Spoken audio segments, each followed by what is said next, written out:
Well, I suppose a belief system that I was born into, at least the one that I remember as being most evident or primary, would probably be Catholicism.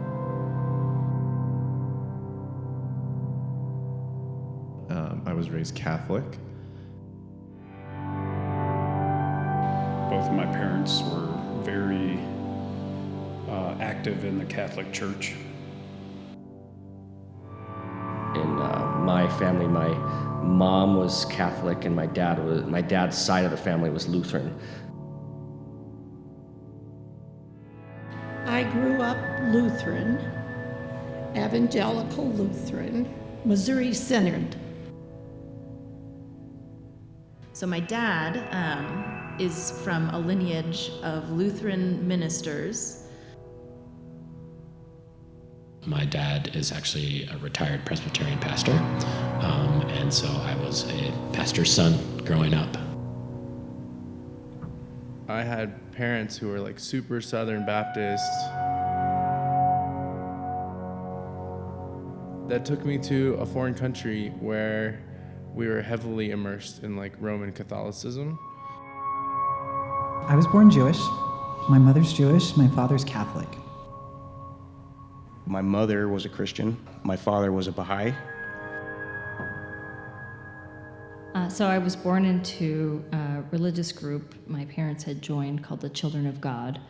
And the Children of God is now identified as a cult, and they actually are still in existence, rebranded as the Family International.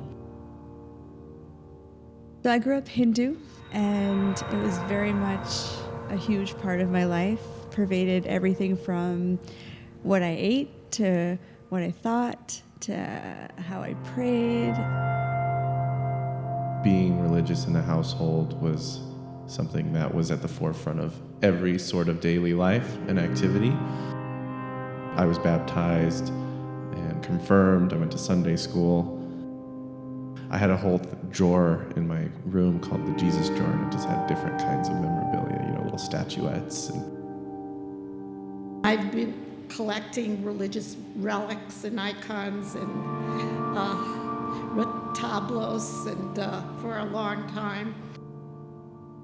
And so I would spend a lot of time at Grandma's house after school, and she was the one who sort of structured that belief system for me and introduced it into my life and maintained it and made sure that I carried on those values for our family, for the next generation.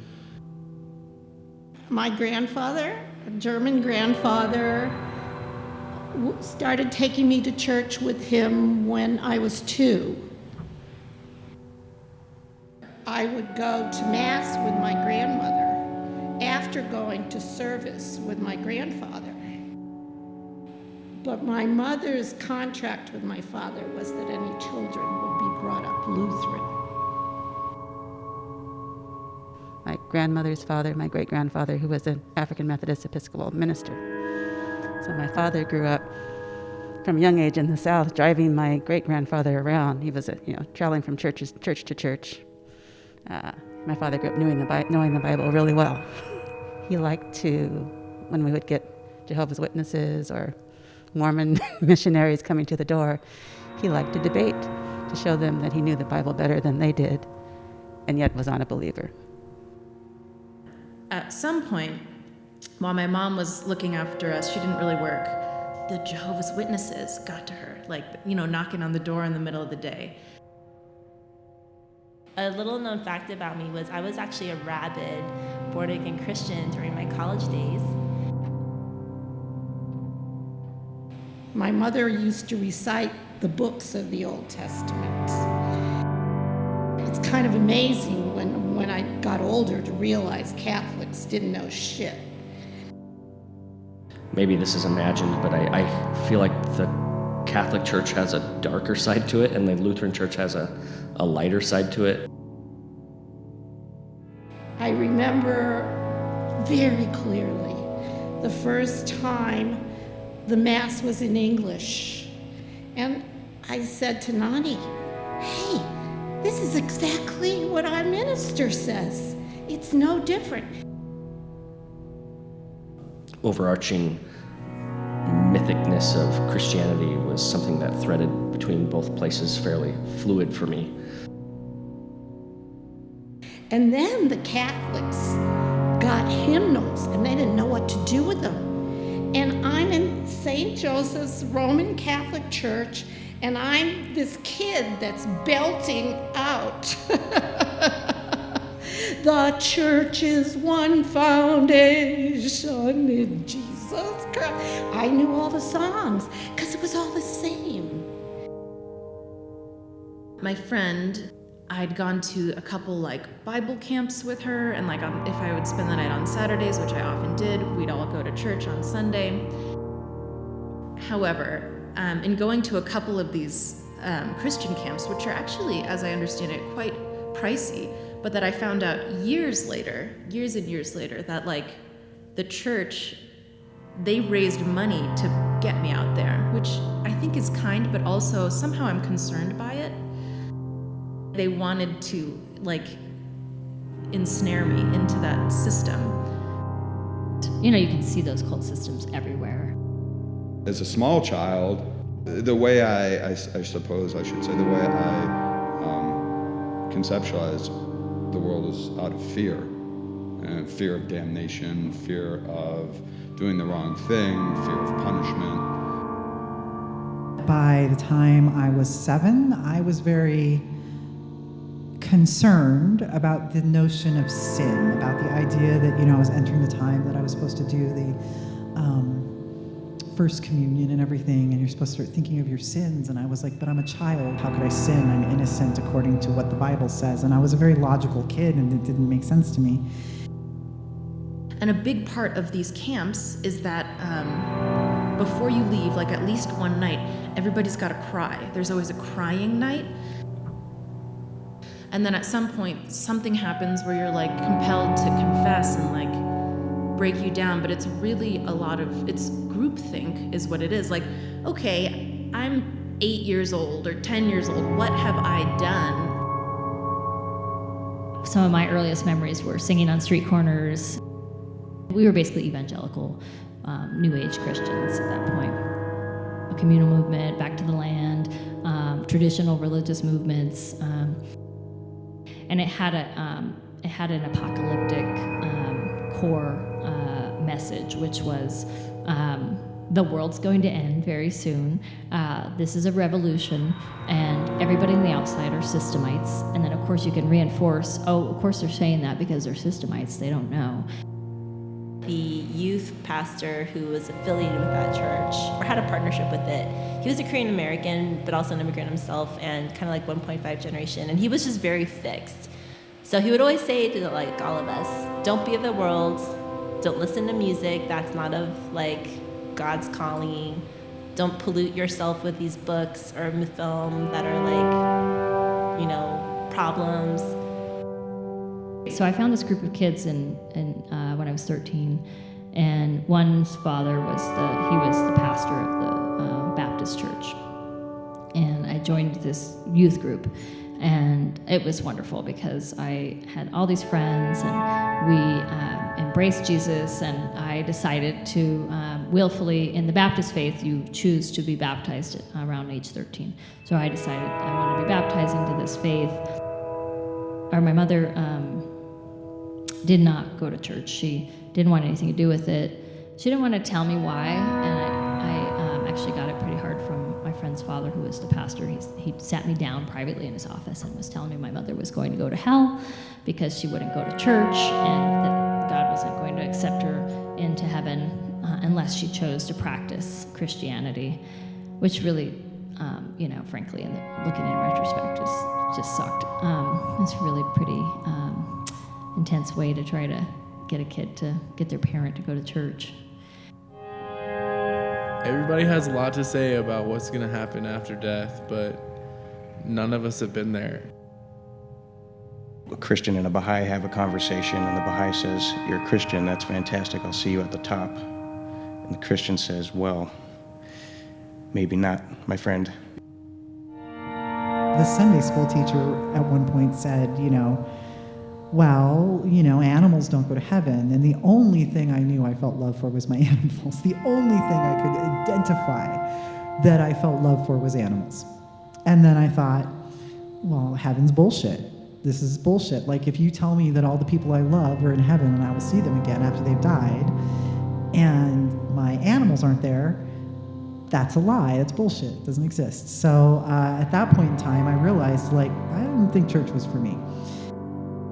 Oh, another teenager came in, and she just started asking questions. How do you know? How do you know that God is real? How do you know that Jesus was resurrected? How do you know these things? And she left, and one of the youth leaders said, that was the devil right there. That was the devil among us, coming in to question and challenge your faith. But that just seemed absurd to me. Why can't we question faith? Why can't we have a conversation about it? And so at that point, I just walked away.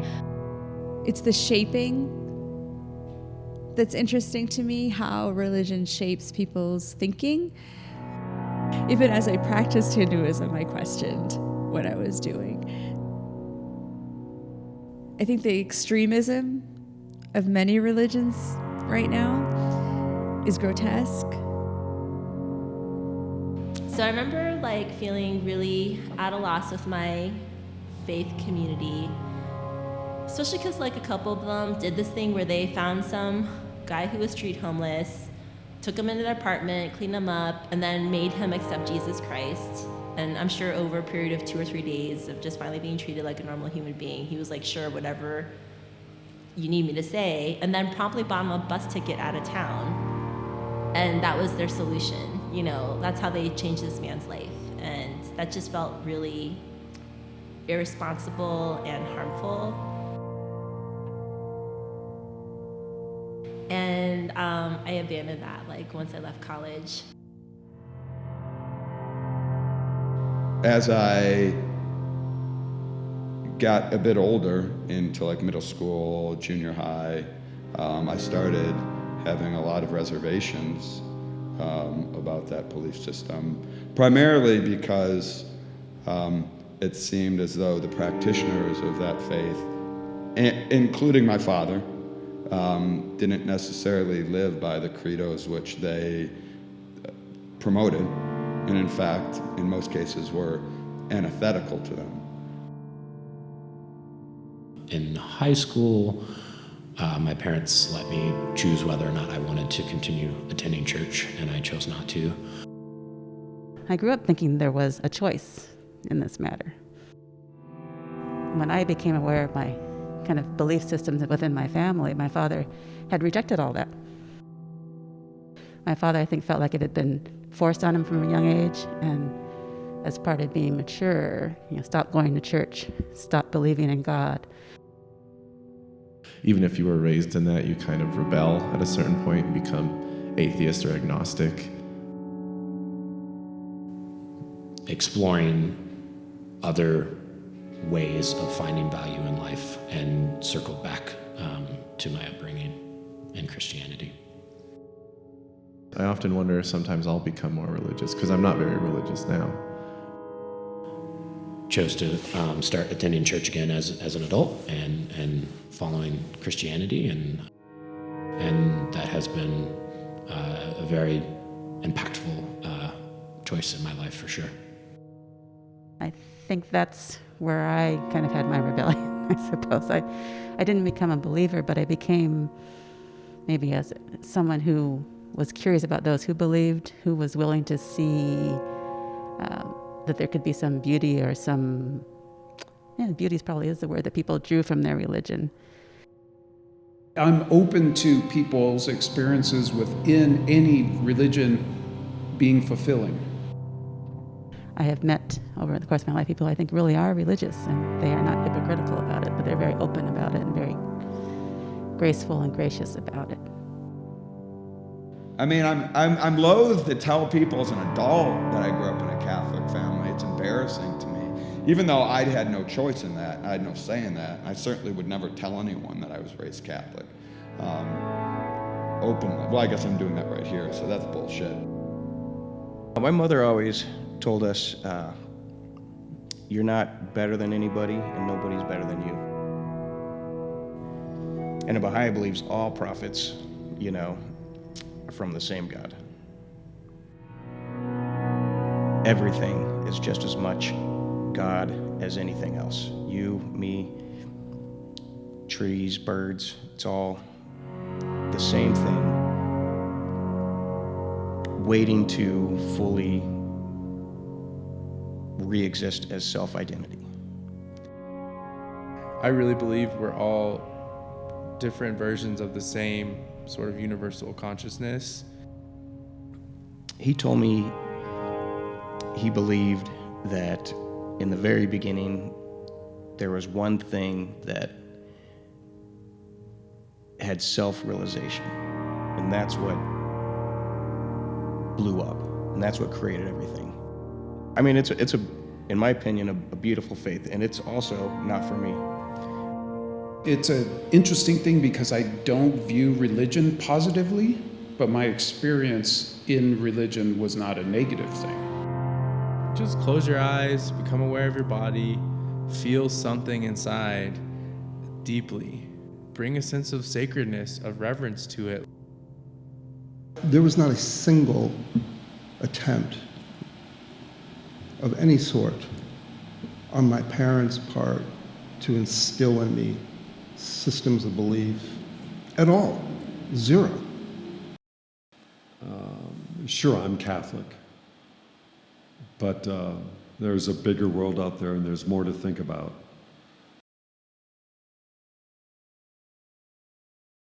I was born into a country at war. I was born in Nicaragua, and my father was a Sandinista guerrilla, and my mother was an internationally minded peace worker down there from the United States.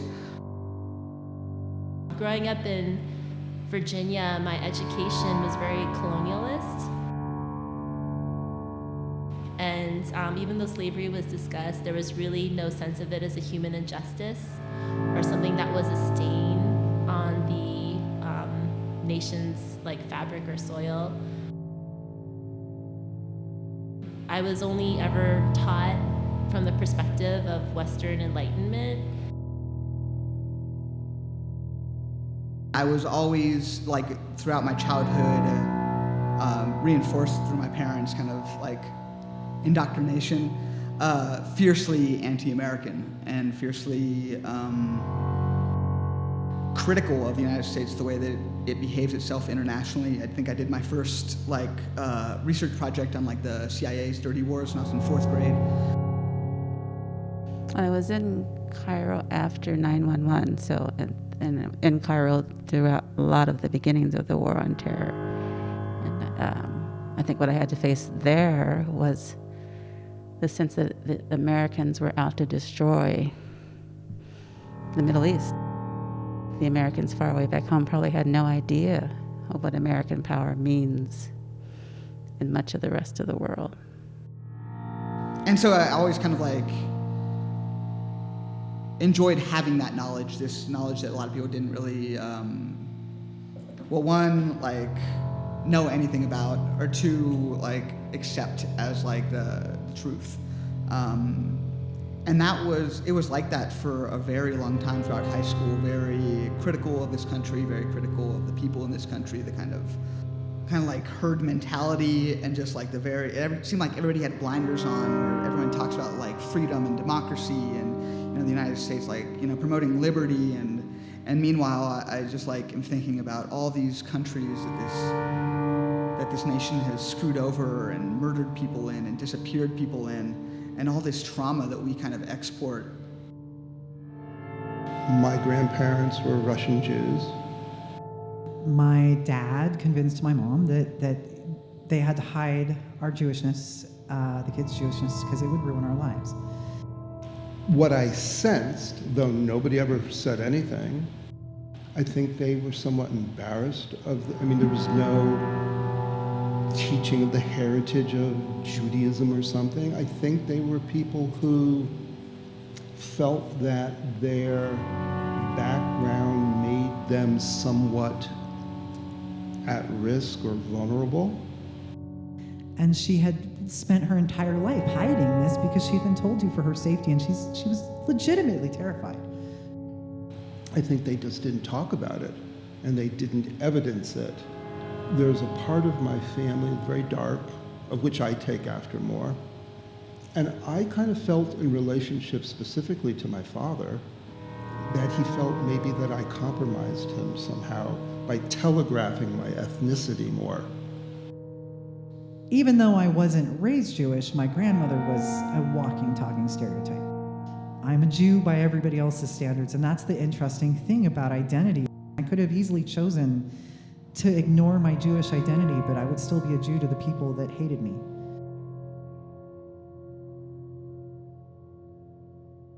You know, I grew up in a neighborhood, Irish, Italian, and Jews. And we were throwing stones at each other from about the time we could walk. How come? Well, part of the world. But I felt like something had been stolen from me, that like a piece of my identity and knowing myself and knowing my history had been stolen from me. The way people become white is they assimilate into it by shedding outward markers of their culture, and that takes several generations to happen. So that's why, the Irish were eventually considered white, the Italians were eventually considered white. Well, Jews are in the middle of that. Jews were not considered white during World War II, which is why the US turned them away as immigrants. When my family came to the United States, my parents immigrated in 1972. There were strict quotas on Asian immigration in the United States for like a century before that, which limited a lot of people's engagements with Asian-descended peoples. And especially in my Korean community, I have observed a lot of uninterrogated adoption of whiteness, and that white adjacency is what has made a lot of like my community's successes possible. Looking at Jewishness through this lens exposes the lie of what white supremacy is. It sort of exposes that like you have to be assimilated into the club by not looking or being or having any of your cultural markers. There's a lot of pressure in my community to do well. Being exceptional was a defense. Yes, I have white skin privilege. I would never deny that. But it is yanked away at a moment. It is up to other people. I have white skin privilege until I don't. A lot of my work now, currently working for a social justice funder, is like actively holding community conversations about like white supremacy norms and how those show up in small ways, from the kinds of people we choose to associate with to the kinds of organizations we ultimately support and the kinds of candidates that we will elect. White privilege is not something that is inherent. It is how somebody sees you, and one group sees Jews as white and one group doesn't. Whereas here, I feel that because we're all here and we're all forced into close proximity and to try to kind of reconcile ourselves with each other, I think that the United States is like, there's a reason why I think we're one of the more advanced nations in terms of like racial dialogue, even though we still fail. My family is very multiracial. I have an adopted brother that's black, and I have another adopted brother that his parents were from Austria.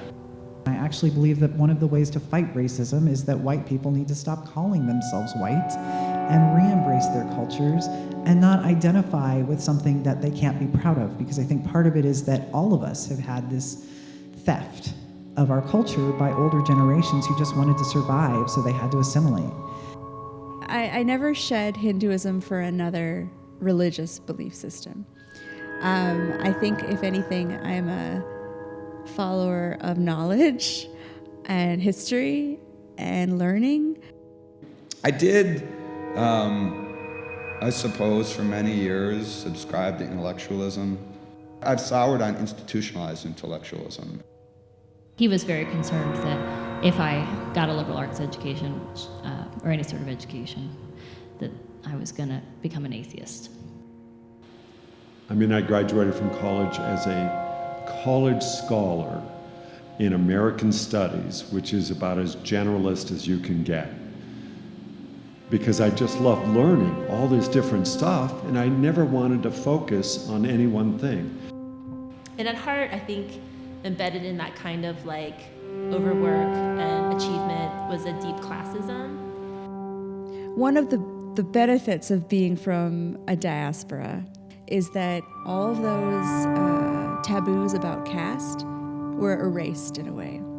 You know, in terms of Hinduism, there are certain tenets. I still think about dharma and karma and these sorts of things.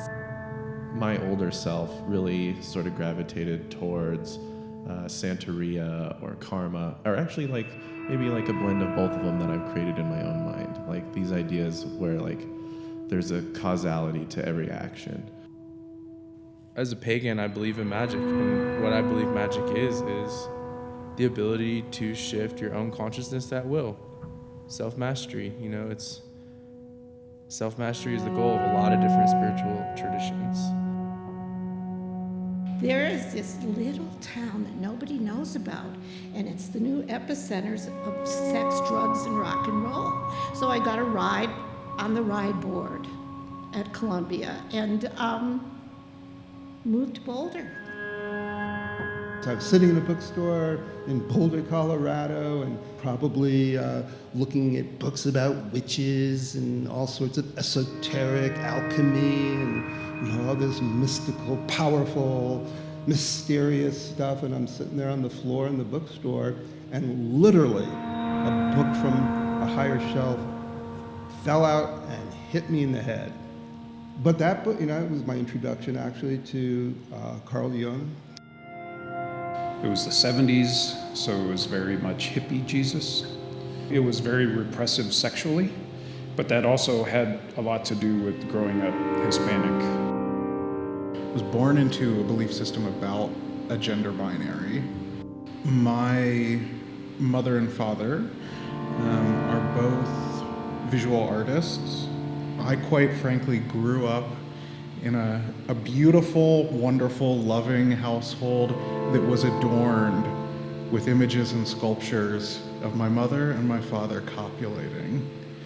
So, boom, splash on the walls everywhere, the myth and the sacred nature of their union.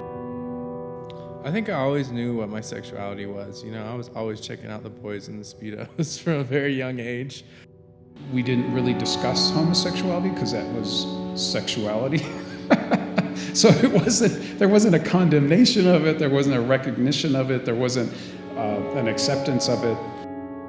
And now I'm a 35-year-old transgender person now, and I've come a long way, and my identity has really evolved, and a lot of that has to do with my belief systems and how I feel like I am going to find meaning and relevance. And being attracted to gender theory, being attracted to reading more deeply and more critically about the kind of histories and the kind of sociological narratives and structures and dominant forces that have caused us to conceptualize gender and sexuality the way that we have. When I go to a drag show, I experience ecstatic states of joy and bliss. The chills up and down my head to toes that I used to get as a kid in church. Buddhist frames really speak to me profoundly. I think Buddhism is a belief system that I connect with on some levels. I love the idea of the oneness. I feel like my religion is art and nature. Art is spiritual for me. It's a spiritual practice. It's everything. It's everything. It's community, it's beauty, it's the sublime. I can find myself in nature, and I can find myself in art. And to me, that's what spirituality is like, where do you find yourself? Where do you find your core? Where do I feel the most authentic? The way one thinks about art as a means of transformation is very much a part of my spiritual practice. Radiohead got me out of the church. When you're just confronted with such beautiful critique of globalization and human isolation and sorrow in a format like the arts, it lets you see things differently. And I don't view art as religion in the sense of it needing to be religious. I mean, it's the highest purpose humans have, I think. The highest purpose is creation, whatever form that creation takes. And I would say science is part of that too. Pick a book up. If it works for you, use it. If it doesn't, put it down and pick up a different book. I'm glad I got to hear those stories, hear those Bible stories as a young kid, because I just think stories are important. They connect us to other people.